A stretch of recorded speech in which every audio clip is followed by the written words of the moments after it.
सोचो, पुराने जमाने का इंडिया। तुम्हें दिखेंगे बड़े बड़े महल, रंग बिरंगे बाजार और सुंदर मंदिर। लेकिन क्या तुमने कभी सोचा है कि वहां ग्रीक शहर भी हो सकता है? हाँ, तुमने सही पढ़ा।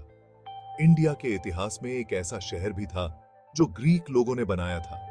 ये कहानी है उस भूले हुए शहर की जो हजारों साल पहले भी दुनिया के जुड़ाव की निशानी था।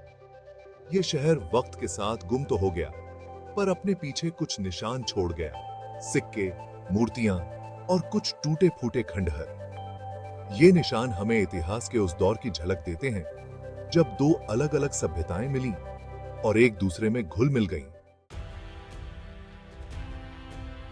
कहानी शुरू होती है सिकंदर महान से। 326 ईसा पूर्व में वो अपनी फौज के साथ इंडिया की सरहद पर पहुंच गया था। हालांकि वो पूरा इंडिया नहीं जीत पाया, लेकिन उसके आने ने एक गहरी छाप छोड़ी। सिकंदर के जाने के बाद सेल्यूकस निकेटर जैसे ग्रीक सेनापतियों ने इस इलाके में अपने अपने राज्य बनाए। हालांकि ये राज्य ग्रीस से बहुत दूर थे, लेकिन फिर भी यहाँ के लोग अपनी ग्रीक पहचान से जुड़े रहे। उन्होंने अपने शहर अपने तरीके से बनाए, जिनमें नाटक घर, व्यायामशालाएं और शानदार सड़कें थीं।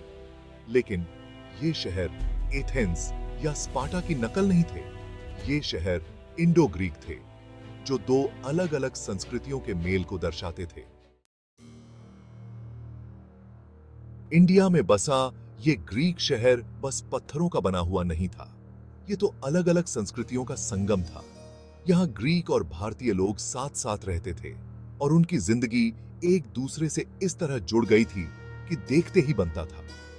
ग्रीक लोग अपनी भाषा, कला और दर्शन लेकर आए थे, जबकि भारतीयों ने अपनी समृद्ध परंपराओं, धर्मों और सामाजिक व्यवस्थाओं को उनके साथ बांटा। ये सांस्कृतिक आदान प्रदान एकतरफा नहीं था। ग्रीक लोग भी भारतीय रीति रिवाजों और मान्यताओं से प्रभावित हुए। ये मेल उस समय की कला और वास्तुकला में साफ दिखाई देता है, जिसमें अक्सर ग्रीक कला को भारतीय रूपांकनों के साथ मिश्रित किया जाता था। यहाँ तक कि जिन देवी देवताओं की वे पूजा करते थे, वे भी इस सांस्कृतिक मेल को दर्शाने लगे थे। ग्रीक देवताओं ने भारतीय रूप धारण कर लिए थे और भारतीय देवताओं ने ग्रीक। इस सांस्कृतिक आदान प्रदान का सबसे बड़ा सबूत है उस समय की कला और सिक्के। ग्रीक लोग अपनी असली जैसी मूर्तियों और सिक्कों के जटिल डिजाइन के लिए जाने जाते थे। इन कलात्मक परंपराओं को इंडिया में एक नया रूप मिला, जहां उन्हें स्थानीय पसंद और मान्यताओं के अनुसार ढाला गया। ग्रीक शहर में ढाले गए सिक्कों पर अक्सर एक तरफ ग्रीक देवी देवताओं और दूसरी तरफ भारतीय प्रतीकों को उकेरा जाता था। छवियों का यह मेल उस सांस्कृतिक मिश्रण का प्रमाण है जिसने शहर को परिभाषित किया था। इसी तरह उस समय की मूर्तियों में अक्सर ग्रीक लोगों को भारतीय आभूषण और कपड़े पहने हुए दिखाया गया है। सांस्कृतिक आदान प्रदान सिर्फ कला और वास्तुकला तक ही सीमित नहीं था। ग्रीक और भारतीय दोनों ही दार्शनिक लोग थे और उनके मिलने से विचारों का एक अद्भुत आदान प्रदान हुआ। पूर्व की ओर आकर्षित होकर ग्रीक दार्शनिक ज्ञान की तलाश में इंडिया आए।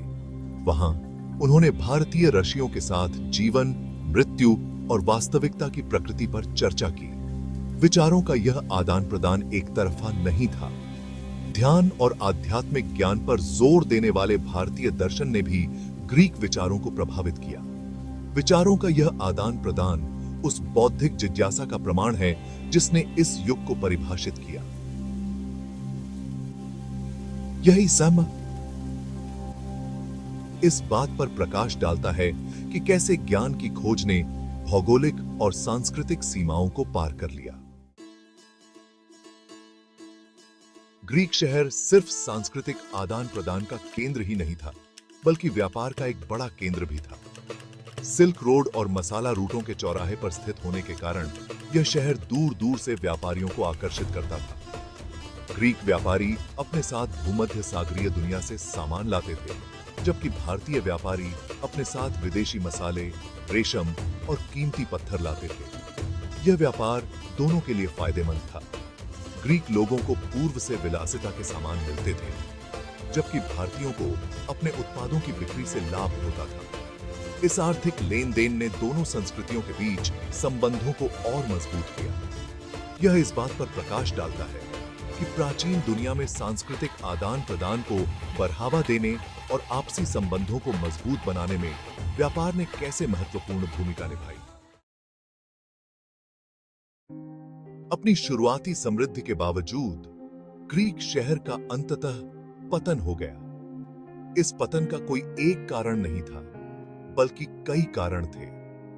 इस क्षेत्र में नई शक्तियों का उदय, आंतरिक कलह और आर्थिक अस्थिरता ने धीरे धीरे शहर की नींव को कमजोर कर दिया। जैसे जैसे शहर का भाग्य खत्म होता गया, वैसे वैसे इसके निवासी या तो दूसरे शहरों में चले गए या स्थानीय आबादी में मिल गए। समय के साथ यह शहर वीरान हो गया। इसकी भव्य संरचनाएं धीरे धीरे समय और प्रकृति की मार के आगे झुक गई। कभी फलता फूलता यह शहर गुमनामी में खो गया, अपने पीछे अपने गौरवशाली अतीत की केवल कुछ यादें छोड़ गया। हालांकि इंडिया में बसा वो ग्रीक शहर आज मौजूद नहीं है, लेकिन उसकी विरासत आज भी जीवित है। शहर के खंडहर हालांकि बिखरे हुए हैं और अक्सर मिट्टी की परतों के नीचे दबे हुए हैं, पुरातत्वविदों और इतिहासकारों को आज भी आकर्षित करते हैं।